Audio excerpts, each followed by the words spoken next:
ఢిల్లీకి ప్రస్తుతం high alert ప్రకటించారు. ఢిల్లీతో పాటు కొంత అంటే ముంబై కావచ్చు, హైదరాబాద్ కావచ్చు, పశ్చిమ బెంగాల్ కావచ్చు, కీలక నగరాలకు కూడా హై అలర్ట్ ప్రకటించడం అనేది జరిగింది. సో ఢిల్లీ పేలుడు ఘటన వెలుగులోకి కీలక సంచలన విషయాలు బయటికి రావడం అనేది జరిగింది. ఢిల్లీ ఎర్రకోట పేలుడు ఘటనతో కేంద్ర ఇంటెలిజెన్స్ అధికారులు అలాగే అప్రమత్తమయ్యారు. ఈ నేపథ్యంలో ఢిల్లీలో హై అలర్ట్ ప్రకటించారు. అయితే ఈ ఘటనలో పలు కీలక అంశాలని వెలుగులోకి వస్తున్నాయి. ఈ బాంబ్ బ్లాస్ట్ ఘటనలో ఇప్పటి వరకు 8 మంది మృతి చెందగా పలువురికి గాయాలైనట్లు తెలిపారు. ఈ ఘటన అనంతరం ఎల్ఎన్జేపీ హాస్పిటల్కు దాదాపుగా 15 మంది క్షతగాత్రులని తరలించినట్లు వివరించారు. ప్రస్తుతం ఎల్ఎన్జేపీ ఆసుపత్రిలో క్షతగాత్రులు చికిత్స పొందుతున్నారు. నిన్న సోమవారం సాయంత్రం 6:52 పేలుడు జరిగిందని అన్నారు. ఈ ఘటనలో 24 మందికి తీవ్ర గాయాలు కాగా ముగ్గురు పరిస్థితి విషమంగా ఉందని కేంద్ర ఇంటెలిజెన్స్ అధికారులు తెలిపారు. పేలుడు దాటికి 10 వాహనాలు పూర్తిగా ధ్వంసమయ్యాయని తెలిపారు. ఎర్రకోట సమీపంలో పార్కింగ్ స్థలంలో 3 గంటల పాటు I-20 కార్ని నింపి ఉంచారని వివరించారు. సో ఈ I-20 కార్లోనే పేలుడు ఘటన జరిగింది. సో దీంట్లో కీలక నేతలు కూడా ప్రస్తుతం అరెస్ట్ చేసినటువంటి పరిస్థితి. ఆ ఓనర్ ఎవరున్నారు, ఎవరికి అమ్మారు, సో పుల్వామా లాంటి అంటే సీన్ రిపీట్ చేద్దామని చెప్పేసి అనుకున్నారా అన్న కీలక విషయాలు కూడా ప్రస్తుతం ఎంక్వైరీ చేస్తున్నారు.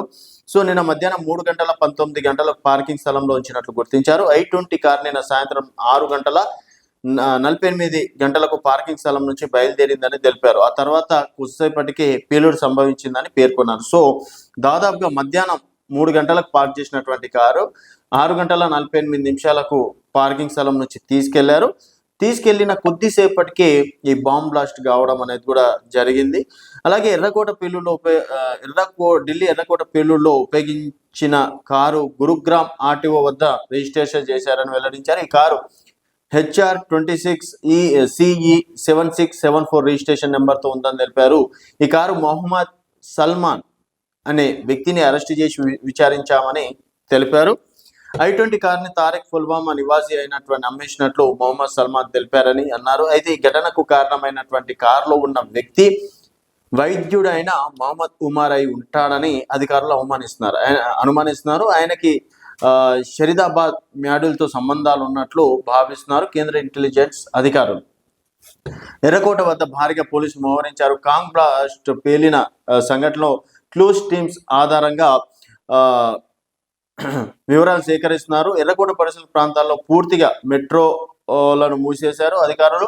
అలాగే ఢిల్లీలోని పర్యాటక ప్రాంతాల్లో హై అలర్ట్ ప్రకటించారు పోలీసులు. ఇందిరాగాంధీ ఇంటర్నేషనల్ ఎయిర్పోర్ట్ అలాగే ప్రముఖ పర్యాటక ప్రాంతాల్లో నిఘా పెంచారు. పోలీసులు ఎర్రకోట వద్ద జరిగిన పేలుడుపై దర్యాప్తు ముమ్మరం చేశారు. అధికారులు పేలుడు కారణమైనటువంటి I-20 కారుకి సంబంధించిన సీసీ ఫుటేజ్ దృశ్యాలు వెలుగులోకి రావడంతో ఈ కేసును కేంద్ర ఇంటెలిజెన్స్ అధికారులు సీరియస్గా తీసుకొని విచారిస్తున్నారు. అయితే ఇక్కడ చూసుకున్నట్టయితే సీసీ ఫుటేజ్ని పరిశీలించిన భద్రతా సిబ్బంది కార్ని నడుపుకుంటూ వెళ్తున్న వ్యక్తిని డాక్టర్ ఉమర్ మొహమ్మద్గా తను జైషే మొహమ్మద్ ఉగ్రవాద సంస్థకు సంబంధించిన వాడిగా నిన్న మొన్న అరెస్టు జరిగిన డాక్టర్లతో లింక్ అయి ఉన్న షరీదాబాద్ సెల్కి సంబంధించిన వారిగా అనుమానిస్తున్నారు. ఇది అవమూతి దాడిగా అనుమానిస్తున్నారు. గత 2-3 రోజుల నుండి జరుగుతున్నటువంటి ఏదైతే ఉన్నదో స్లీపర్ సెల్ వాళ్ళను వారి వద్ద 100 కేజీలు లభించిన పేలుడు పదార్థాలు, AK-47 పిస్తోలు, అత్యంత ప్రమాదకరమైన రసాయనాలు, ఇతర సామాగ్రిని స్వాధీనం చేసుకుంటే ఈ పూర్తి లింకును నిర్విఘ్నం చేసే దిశగా పోలీసులు వ్యవస్థ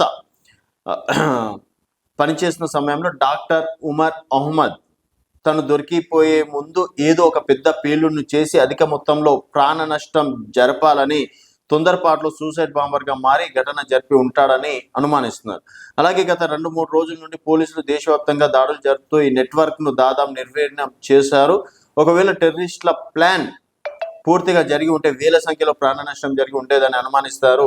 ఈ పూర్తి ఘటన పైన NIA అలాగే NSG Delhi police special cell అంటే మనం చూసినాం ఈ 3 రోజుల్లో చూసుకున్నట్టయితే దాదాపుగా 3-4 డాక్టర్ వృత్తిలో ఆ వృత్తికి అంటే చెడ్డ పేరు తీసుకొచ్చారని చెప్పేసి కూడా చెప్పుకోవచ్చు. వీళ్ళు నలుగురు ఏం చేసిందంటే జైషే మొహమ్మద్ తోటి సంబంధాలు ఉన్నాయని చెప్పేసి చెప్తున్నారు. సో ఒక్కొక్కడు రసాయనాలు కలిపినటువంటి బాంబు ద్వారా దాదాపుగా 1000 మందిని ప్రాణ నష్టం, అది కూడా ప్రధాన నగరాల్లో జరిగేటట్లు కూడా వీళ్ళు ముందే ప్లాన్ చేశారు. గత 3 రోజుల నుంచి ఈ ఆపరేషన్ అనేది నడుస్తుంది. సో కీలక విషయాలు మన ఎన్ఐఏ దర్యాప్తులో తేలడంతో వీళ్ళ ప్లాన్ ని అనేది భగ్నం చేసి వాళ్ళని అరెస్ట్ చేశారు. అందుట్లో ఒకడు దొరికినోడు ఇంకా ఇట్లా అయితే లాభం లేదని చెప్పేసి తనే ఆత్మహత్య దాడికి పాల్పడ్డారా అనే విషయాలు కూడా విచారణలో తేలనుంది. సో దాదాపుగా ఇప్పటికైతే 8 మంది ప్రాణ నష్టం, దాదాపుగా 25 మందికి తీవ్ర గాయాలు అవ్వడం అనేది కూడా జరిగింది.